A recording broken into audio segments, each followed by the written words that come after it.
fall back to sleep. It's okay, let me sleep. Why'd you sleep? What did you say?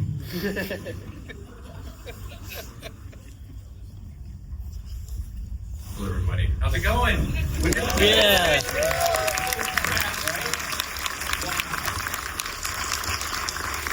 Well, this is your first time seeing it. Is everything they said on social media true? All the reviews, everything? Does it fucking blow your mind? Yep. My name is Trevor Deanna. I'm the creative director and voice of K-Rock here in town, and I'm also with Bloody Disgusting in their Boo Crew podcast, and it is just an esteemed honor to welcome to the stage here director-writer Curry Barker and stars Inde Navarrette and Michael Johnston.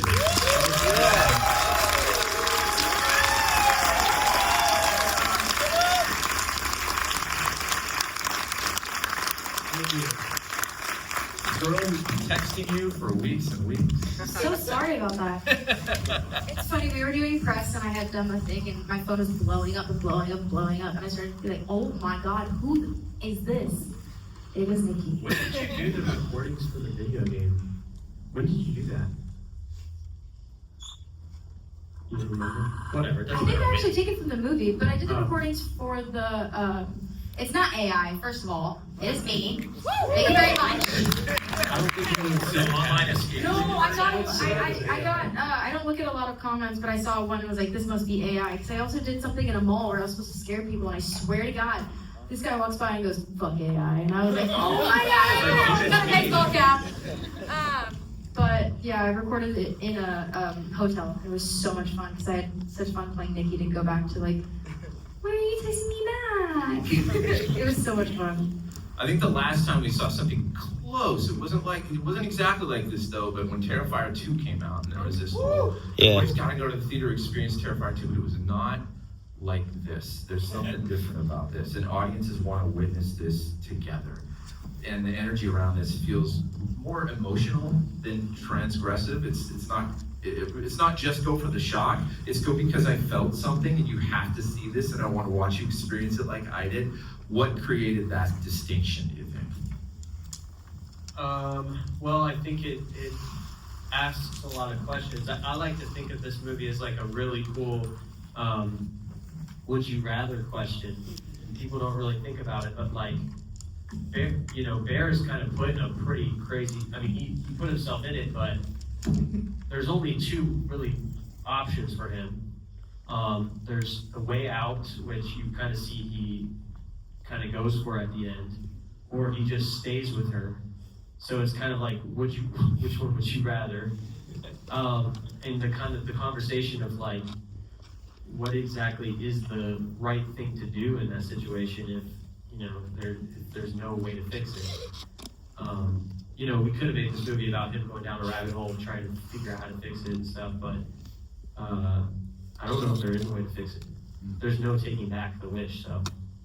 And that's, I think, is a big part of how this movie infects you too. It stays there, it doesn't cop out in any moment, it just stays where it's going and takes you full bore through this journey. I think one of the main, centerpieces of the movie where we see just the performances just light up on fire, and it's a real turning point in the movies, obviously, when they're in the car before and after he makes the wish, and the changes that Inde, it's overcoming you, and you're struggling with what's going on. Talk to us about filming that scene and just getting all those nuanced things just right. It was one of my favorite days on the set. We were also like at a place that like was super eerie, so I think it added to the tone. Like it was just insane. But Like a filming, ghost town. yeah, it was really a ghost town. I wanted to be respectful, but it was pretty fucking creepy. Wasn't an extra who walked by in the background? Oh, that was Vivian Gray. That was actually our Yeah. I was hoping people would just never notice that. But it added to Was like. that intentional? No.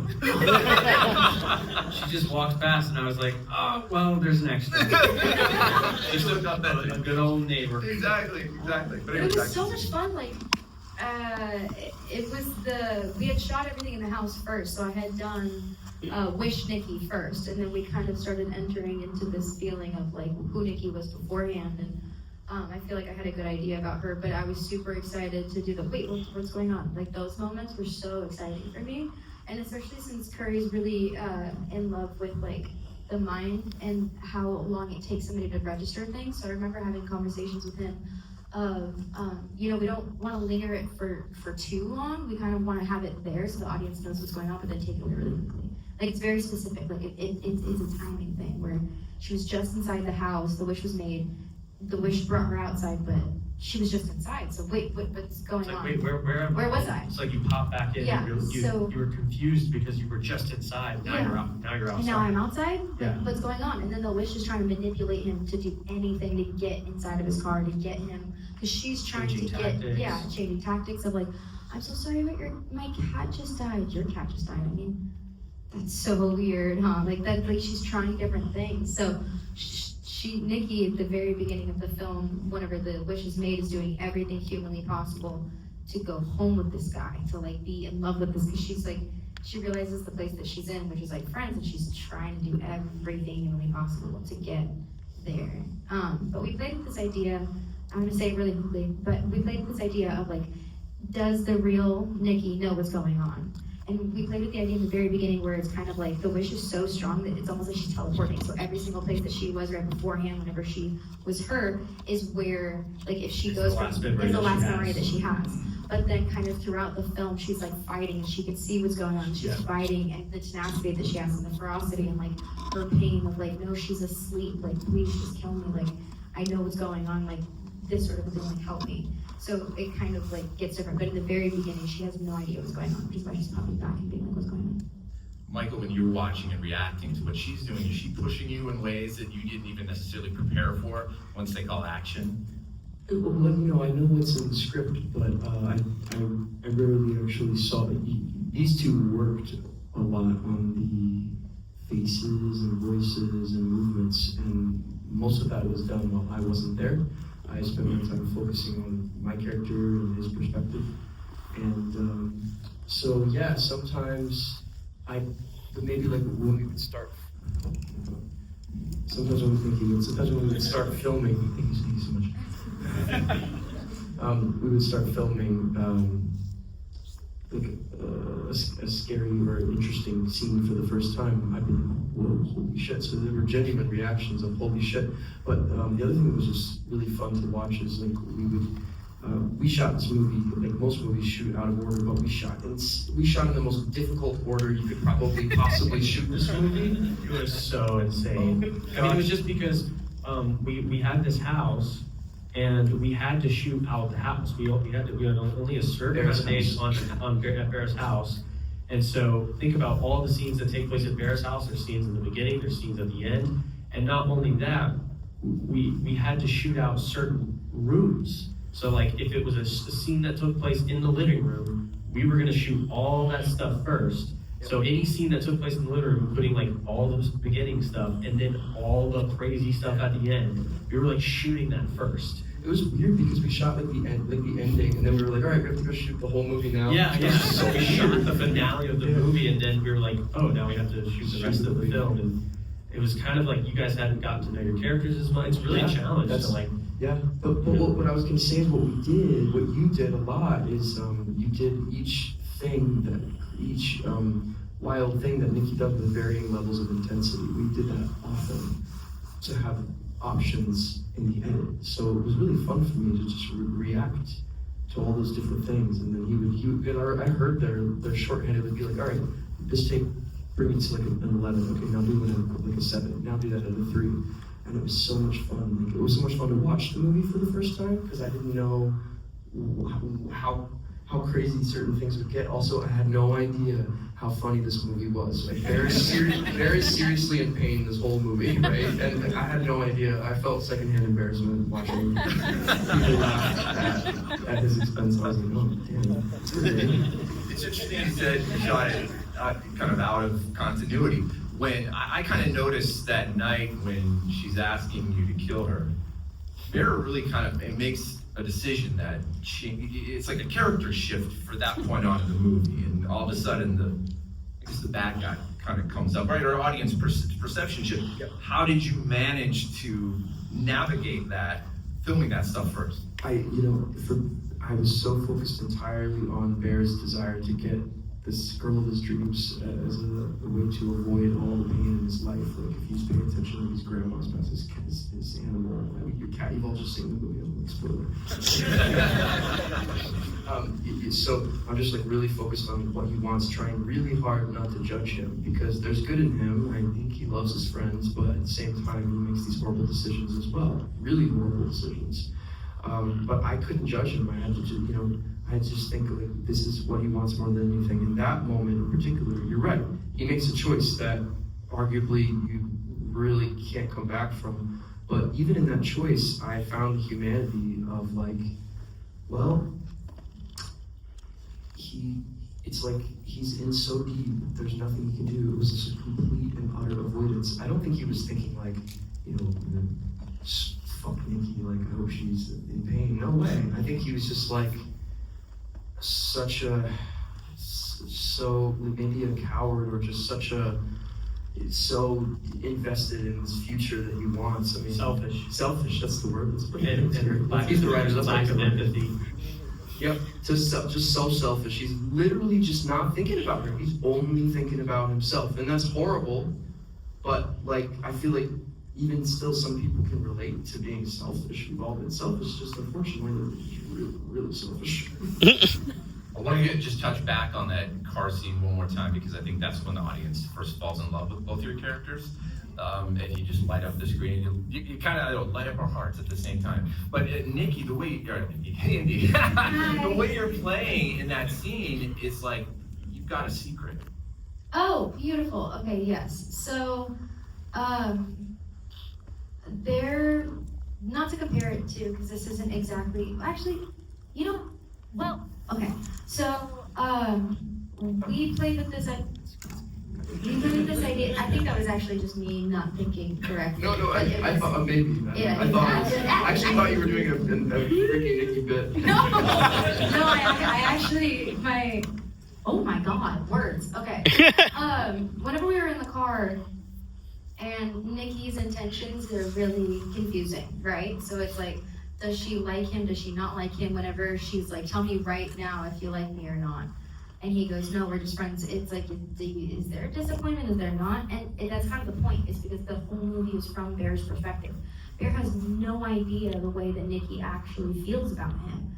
And of course, like me and Curry doing character work of where am I coming from, because I'm playing the character, kind of playing that double-edged sword of like playing within what Bear would perceive, but also at the same time playing what she would naturally feel. So I think, speaking as the woman that played Nikki, I think that Nikki did have a crush on him because he's a good guy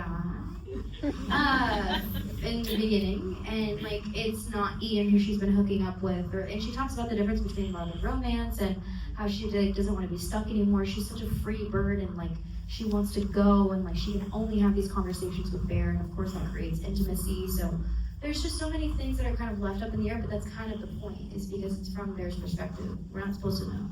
But if you want to know inside Nikki's mind, I think that she did have some feelings for him, for sure. Seeing it again for the third time is Cooper's character, the brick wall, that you're talking about. Yes. She says you're not a total brick wall. I don't know if the lines are still in there, but there was a scene.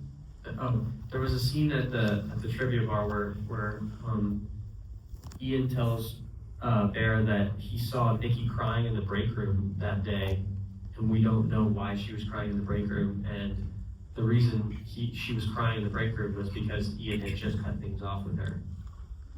And so when she's talking about talking to a brick wall, she's referring to what it feels like to talk to Ian. Yeah, and kind of that. I can't believe that line got cut, because the reason for the line was so that as an audience member we think that the reason she's crying in the break room is because her dad. Right. So it gives more validity to that, right? Like, I guess if she was crying in the break room, she's now telling Bear, but that line got cut, so you would never know. Right. Well, on the rewatch, pick it up. Yeah.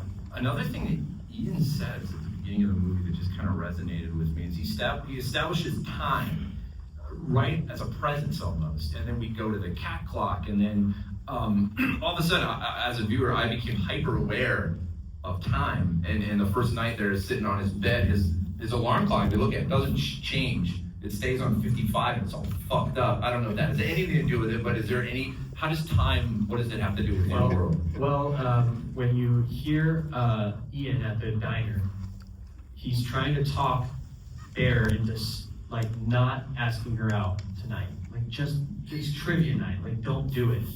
And Bear's like, I have to do it tonight. It's a great place to ask. And he says, and Ian basically says, all you have is time. Like why, if you like her so much, do it right. All you have is time. And then it immediately cuts to a dead cat. And we're like, which is kind of representation of like, life is precious, time is running out. And then when he's on the phone with Nikki, she says, I'm putting in my 2 weeks. He looks up, he sees the clock, and it kind of is like, oh my gosh, I'm running out of time. Tonight's the night. I have to do this tonight. And so that's kind of what we were playing with time there. And then the alarm clock just was really fucked up. That's just Inde filmmaking, guys. The art department like got the numbers all weird, and it was never consistent. They did a great job with the whole rest They of the movie. perfected everything else if they could get done. The movie was amazing, but that goddamn alarm. I want to talk about this two super powerful monologues. Obviously, it's at Ian's party.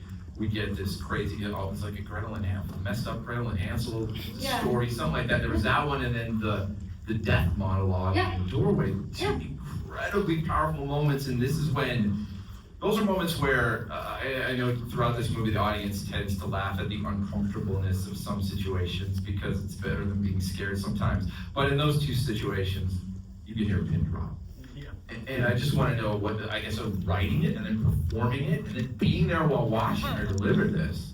I mean, this one's always fun. If you listen to the conversation with Ian on the phone with Bear at the restaurant, when he says, dude, I looked into Nikki's dad having cancer. He's healthy as a baby. There's something going on here. He says, by the way, I had a conversation with Sarah where she said that Nikki always thought of Bear as a brother. So Hansel and Gretel, it's Brother and incestual. Like it's essentially the underneath Nikki peeking through, but The relationship that should never be, right? Brother and sister is not supposed to happen. This is the relationship that should have never been. And so Nikki, who is an aspiring writer, is writing this, and somehow whatever she's writing is tapping into, maybe there's some sort of like maybe it's the real Nikki kind of peeking through and writing some of this. So Hansel and Gretel is brother and sister, not supposed to be together. I was just watching Game of Thrones right before coming here, so that's crazy. And let's talk about the death monologue. Beautifully executed. It's so fucking creepy. I think it describes death in a way that is so unique. Because I think it's nothing that obviously anybody is in this theater has experienced. Anybody has watched the film, like none of us that are alive have ever. Well, actually, maybe I shouldn't say that because I actually don't personally know because some people can die and come back. But I don't think it's explained in the way that it is in this film, and I think it's pretty unique and it was wonderful performing it because it was nothing like a monologue I had ever done before. And Michael, you're actually there while she did it, or was it a different shot? Oh, is it working? Nope. Specifically the second monologue. I think that may be the one shot in the movie that I wasn't there for. Yeah, you were, and vice versa. And he wasn't actually there when you were reacting to the monologue. That's right. Yeah. So I don't know why, but that's just how the cookie crumbled for that. Yeah. But I know why, because I was tired. I wanted to go home. I gotta say though, writing that monologue was like put me in a dark place. like my Google search probably was really bad at that time. Like the FBI would be like, Jesus, this guy needs help. Because I was just looking up like details of what it feels like in your last moments, and like some of that is based on like what. I was trying to capture something. So like your hands feel full of sand, and then that feeling spreads to your entire body. Like that's based on some sort of real science. Yeah, for sure. I don't know. What do you guys think of the way Curry words things, the way that your characters talk? What do you think makes his writing unique compared to other things you've worked on? I mean, it's nothing like I've ever worked on before, ever. And not to say that like sarcastically, like, oh, it's weird. Like, no, seriously, it's nothing. And I say that with all of the love in my heart. I think he has such, he does it with such authenticity to what he wants. And I think something that's so cool is whenever you do something that is solely for you because of the human experience, it will touch other people as well. And I think that's kind of what we're seeing right now with Obsession. None of us could have guessed that this ever would have happened, but it's a huge fucking honor. And I think that that's why I loved his writing so much, because I remember reading Nikki for the first time and kind of just being like, exactly like this theater sounds right now, like dead silent, and you're just kind of charged, and you're just kind of like, oh my god.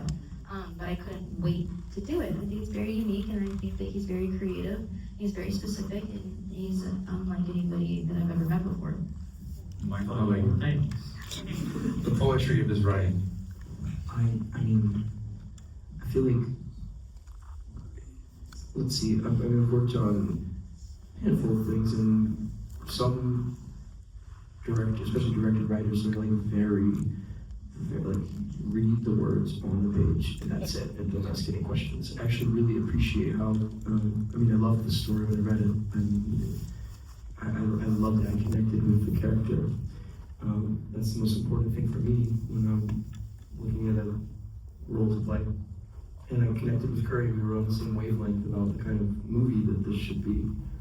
And when it came to the writing, I mean, Curry has a really specific vision for what he wants. Some scenes, the writing is like, that is exactly what it needs for the scene. And he would communicate that with us. Hey guys, this is it. This is what we need here.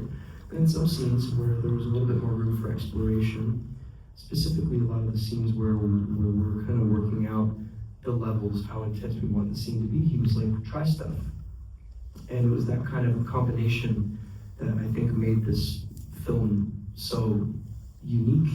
And something really early on I remember is that Curry just wanted it to feel real. Like, he wanted the friends to feel real. Like, you know, sometimes we mumble, and sometimes we repeat things, right? Yeah, like there's like weird repeats and weird mumbles and weird, like ways that you would word something. Yeah. And when you say like, I don't know, it's a god fucking magic. Like, that's such a weird way to say that, but it was written that way. I love that. Yeah. I love that. Yeah. I want to just ask one more question to close it. I know music's really important to you, man. And Rocky Burwell, his score kicks ass. You can buy it on Waxworks right now. It's looks like an incredible vinyl. It's so good. It's so it. fucking good. So I want to just briefly talk about working with him on this, but also, like, if you go home and look up some of these bands that are just playing in there, like J.O., Red Flags for J.O., and Fellies, There's No Other, and Current Joy's Kids, fucking great music, Dude, it's so good. I couldn't believe we got it.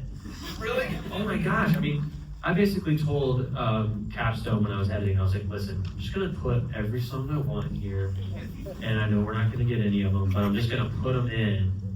And there was a couple Jet songs that we didn't get, Really? yeah, because but every other song, these were not like these weren't just like replacement songs we threw in. These were the songs I wanted. Were they songs you wrote to? Because lyrically, kind of Songs I wrote. songs you wrote the script to. Oh, the Current Joy stuff was like in my head for a long time. So yeah, I mean, that kind of like coming of age kind of sounding, like when they're sitting in the bed and that song kicks in. It's like, I've had that song in my head for a long time for this project, so I mean, I couldn't believe that we got it.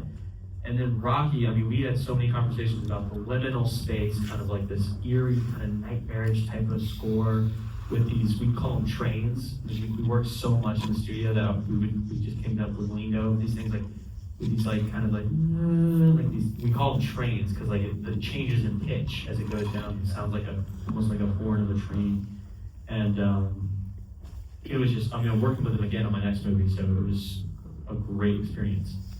From now on, when Curry Barker wants a song, free barbecues.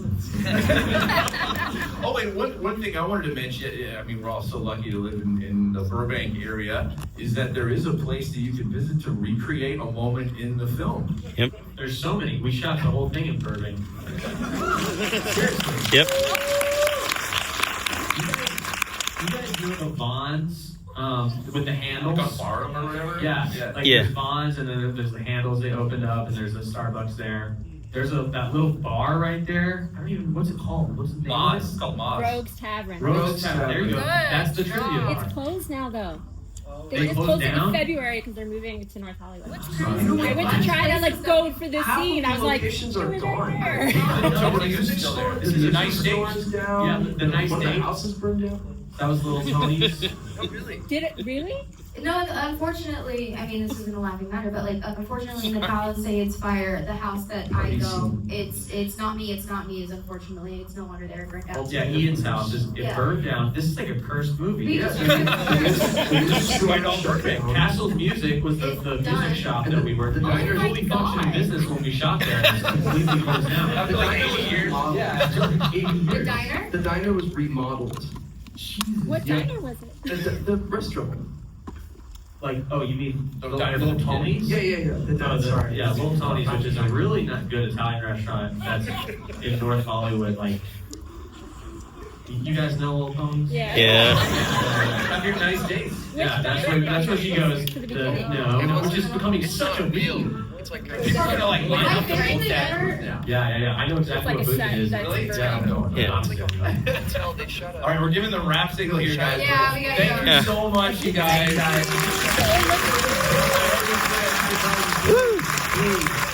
Thank you.